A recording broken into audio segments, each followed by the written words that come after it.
घर स्वप्नांचंही आमच्या विशेष कार्यक्रमामध्ये आपल्या सगळ्यांचं स्वागत। वास्तुशास्त्र हे एक प्राचीन शास्त्र आहे। वास्तुशास्त्राचा उपयोग करून आपण आपली प्रगती कशी करू शकतो ते जाणून घेऊया वास्तुशास्त्र तज्ञ डॉक्टर रविराज अहिरराव यांच्याकडून।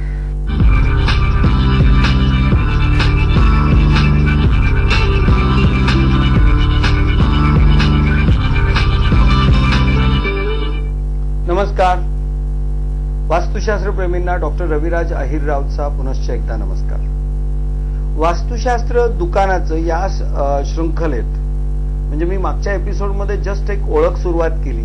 दुकानाचं वास्तुशास्त्र म्हटल्यानंतर प्रवेशद्वार जर तुमच्या दुकानाचं प्रवेशद्वार हे ईशान्य भाग म्हणजे उत्तर ते पूर्व या भागात म्हणजे जलतत्वाच्या क्षेत्रात येत असेल तर ते अतिशय उत्तम पॉझिटिव्ह लाभदायी मानलं जातं। आता या प्रकारचा किंवा या दिशेतलं जे प्रवेशद्वार आहे हे साधारणपणे मी असं म्हणेन की कपड्याची दुकानं किंबहुना स्टेशनरी किंवा धार्मिक किंवा आध्यात्मिक अशा काही वस्तूंची दुकानं यासाठी अतिशय उत्तम।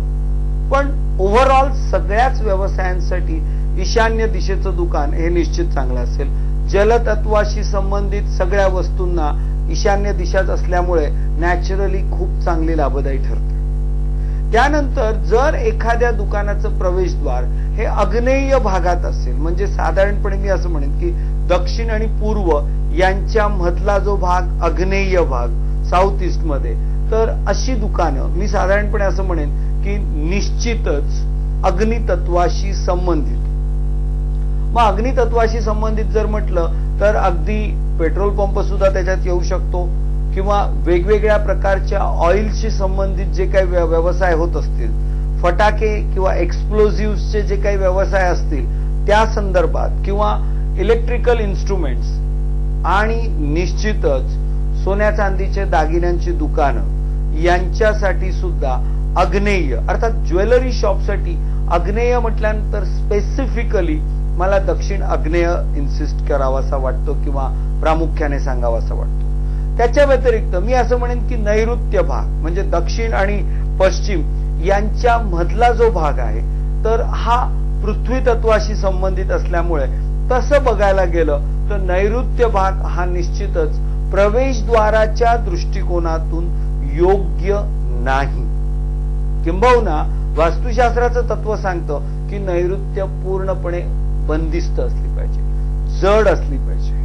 मग अशा वेळी काय करणार तर साधारणपणे मी असं म्हणेन की नैऋत्य आणि खास करून दक्षिण नैऋत्य मधला जर भाग असेल तर त्या भागातून जर तुमच्या दुकानात प्रवेशद्वार घेता आलं तर ते घ्यायचं। पण लक्षात ठेवा दक्षिण नैऋत्य आणि पश्चिम या भागातलं प्रवेशद्वार हे पूर्णपणे निगेटिव्ह किंवा निश्चितच लाभदायी नाहीये।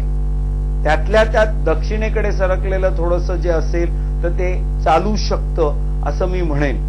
पण या सगळ्या प्रवेशद्वारांना अत्यंत उच्च कोटीच्या उपाययोजना करून त्याला पॉझिटिव्ह करणं हे निश्चित चांगलं आहे। पण मी असं म्हणेन की पृथ्वी तत्वाशी मग घर बांधकामासाठी लागणारं सगळं साहित्य मग ते विटा रेती वाळूपासून तर अगदी हेवी लोखंडी मशिनरी वगैरे अशा सगळ्या पृथ्वी तत्वाशी संबंधित सगळ्या वस्तूंसाठी या दिशेचं प्रवेशद्वार योग्य असेल। किंबहुना मी असं म्हणेन की अगदी प्रवेशद्वाराशीच मुख्य मालकाचं बसण्याचं स्थान आणि हेवी स्टॉक किंवा अत्यंत जडत्व या भागात जर निर्माण केलं तर ते दुकान त्यातल्या त्यात प्रवेशद्वाराच्या दृष्टिकोनातून लाभदायी ठरू शकेल। 100% ते ठरेल असं मी म्हणत नाही। त्याचप्रमाणे वायव्य भागात मी असं म्हणेन की वायुतत्वाशी संबंधित ज्या गोष्टी आहेत मग तुम्ही त्याच्यात परफ्यूम स्प्रे येऊ शकतात किंवा कम्युनिकेशन सिस्टीम्स येऊ शकतात। या व्यतिरिक्त मी असं म्हणेन की कागद किंवा या वस्तूंशी म्हणजे या कॅटेगरीतले जे काही प्रॉडक्ट्स आहेत यांच्याशी सुद्धा या भागातलं प्रवेशद्वार निश्चित चांगलं आहे। पण वायव्य भागात सुद्धा मुख्य प्रवेशद्वार म्हणजे जिथून तुम्ही दुकानात प्रवेश कराल ते पश्चिम आणि वायव्य यांच्या मधोमध एक छोटंसं स्थान आहे जे निश्चितच एक तज्ञ असा वास्तुशास्त्रज्ञच तुम्हाला सांगू शकतो।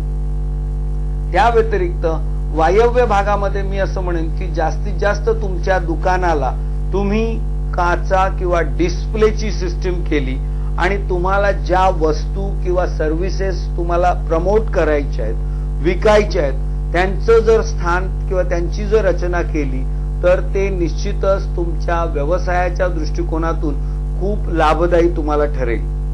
पुन्हा एकच सांगेन की पश्चिम वायव्य हा एकच भाग लाभदायी आहे.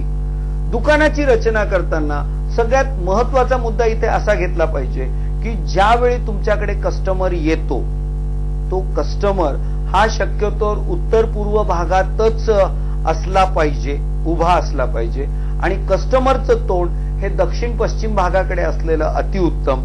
तर दुकानाचा जो विक्रेता आहे, जो सेल्समन आहे, त्याची जागा शक्यतो दक्षिण पश्चिम भागात तो उभा असेल म्हणजे कॉन्फिडन्स किंवा आत्मविश्वास, आणि त्याचं तोंड जर उत्तर पूर्व भागाकडे असेल तर तो निश्चितच त्याचं जे काही कम्युनिकेशन आहे, त्याचं बोलणं, त्याचा संवाद अत्यंत पॉझिटिव्ह आणि प्रभावशाली होतो आणि त्यातून कस्टमरला निश्चितपणे चांगल्या प्रकारे कन्व्हिन्स करणं सोपं जातं. ईशान्य भागामध्ये पिण्याच्या पाण्याची व्यवस्था, बैठक व्यवस्था आणि देवघराचं स्थान या गोष्टी केल्या पाहिजे. या व्यतिरिक्त मित्रहो, प्रत्येक दुकानासाठी वेगवेगळी तत्व आहेत, वेगवेगळ्या प्रकारची मार्गदर्शक तत्व आहेत.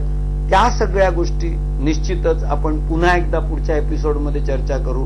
पण आत्ता प्रवेशद्वार आणि व्यवसायाचा संबंध याच्या संदर्भात जे मी सांगितलं ते जर तुमच्याकडे जुळत नसेल, तिथे जर कुठेतरी विसंगती असेल तर मी एवढंच सांगेन की तुम्हाला अडचणी येत असणार आणि त्याला उपाययोजनांच्या माध्यमातूनच आपल्याला पॉझिटिव्ह केलं पाहिजे.